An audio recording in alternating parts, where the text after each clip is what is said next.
Hi everyone, welcome back. So last time we finished up chapter 3, which ended with Opal asking her dad to tell her 10 things about her mom. Because remember, her mom left when she was really little, so she doesn't really know much about her. Chapter 4. 1, said the preacher. We were sitting on the couch and Winn-Dixie was sitting between us.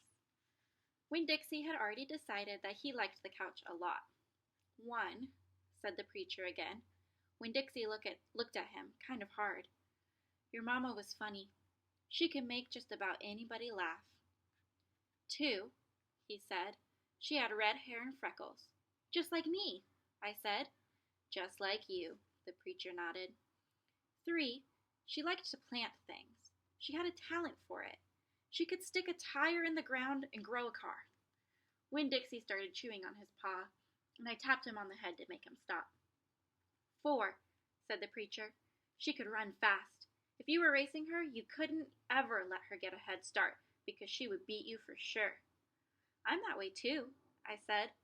Back home in Watley, I raced Liam Fullerton and beat him, and he said it wasn't fair, because boys and girls shouldn't race each other to begin with. I told him he was just a sore loser.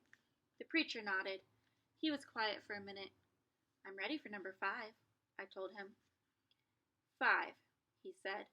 She couldn't cook. She burned everything, including water. She had a hard time opening a can of beans. She couldn't make head or tail of a piece of meat. 6, the preacher rubbed his nose and looked up at the ceiling. Winn-Dixie looked up too. Number 6 is that your mama loved a story. She would sit and listen to stories all day long. She loved to be told a story. She especially liked funny ones, stories that made her laugh. The preacher nodded his head like he was agreeing with himself. Well, what's number 7? I asked. Let's see, he said. She knew all the constellations, every planet in the nighttime sky, every last one of them. She could name them and point them out, and she never got tired of looking up at them. Number 8, said the preacher, with his eyes closed, was that she hated being a preacher's wife. She said she just couldn't stand having the ladies at church judge what she was wearing and what she was cooking and how she was singing. She said it made her feel like a bug under a microscope. Winn-Dixie lay down on the couch. He put his nose in the preacher's lap and his tail in mine. 10, said the preacher. 9, I told him. 9, said the preacher. She drank. She drank beer and whiskey and wine. Sometimes she couldn't stop drinking. And that made me and your mama fight quite a bit. Number 10, he said with a long sigh. Number 10 is that your mama loved you. She loved you very much. But she left me, I told him. She left us, said the preacher softly. I could see him pulling his old turtle head back into his stupid turtle shell. She packed her bags and left us, and she didn't leave one thing behind. Okay, I said.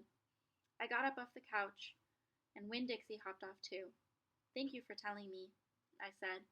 I went right back to my room and wrote down all 10 things that the preacher had told me.